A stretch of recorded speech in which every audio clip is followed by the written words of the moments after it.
Isang gabi, may malakas na bagyo. Umulan ng walang tigil. Bumaha. Lumikas ang lahat, pera lang kay Michael. Na-stranded siya sa bubong ng bahay niya. Takot na takot siya, kaya nagdasal siya. Sabi niya, Lord, iligtas niyo po ako. Dasal ni Michael. Maya-maya, may dumaan na nakabangka. Tara, sakay ka na. Pero tumanggi si Michael. Wag na, ililigtas ako ni Lord. Lumipas ang isang oras, may dumating naman na naka-lifeboat. Tara na, likas na tayo. Tumanggi ulit si Michael. Sabi niya, si Lord ang magliligtas sa akin, umalis ka na. Tapos lalong lumakas yung bagyo, lalong tumaas yung baha. Si Michael, tuloy lang ang dasal. Tapos may dumating na helicopter. Sumakay ka na, lulubog na ang lahat. Pero matigas talaga yung ulo ni Michael. Umalis na kayo, si Lord ang magliligtas sa akin. Hanggang sa umapaw yung tubig, nalunod at patay si Michael. Pagdating sa langit, nagtanong siya, Lord, bakit naman ganun? Bakit hindi niyo ako niligtas? Sumagot si God, pinadalan kita ng bangka, lifeboat at helicopter. Bakit hindi ka sumakay? Madalas katulad natin si Michael, marami tayong pinagdadasal. Pagbabago, pagyaman, pag-asenso, makatulong sa pamilya natin. Pero ang tanong,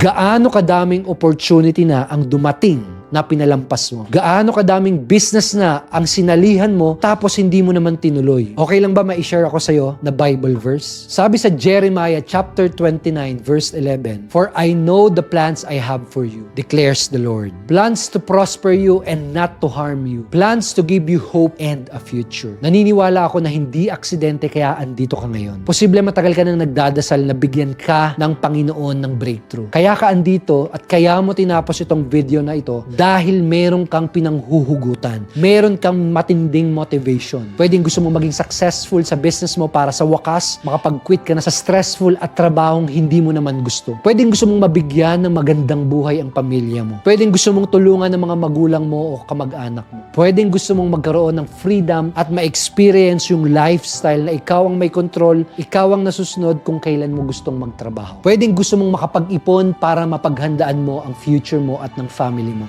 Pwedeng gusto mong makapagpundar ng sarili mong mga sasakyan, bahay at ari-arian. O kaya baka gusto mo lang kumita ng extra income para mabili mo yung mga bagay na gusto mo. Kahit ano pang desire ng puso mo, ang pinakamagandang oras para magsimulang umaksyon ay ngayon. Hindi ko sasabihin na ito yung sagot sa mga dasal mo, pero hindi ko din sasabihin na hindi ito yung sagot sa dasal mo. Wala namang makakapagsabi nun. Pero paano kung ito na yun? Tapos pinalampas mo. Huwag mong palampasin ang opportunity na to. Click the button sa ibaba, avail today habang may discounted pa. I hope and pray na ikaw na ang next na magkakaroon ng life-changing results sa tulong ng opportunity na ito. See you sa loob ng training area at online community mamaya. Welcome to Clicknomics and may God bless you.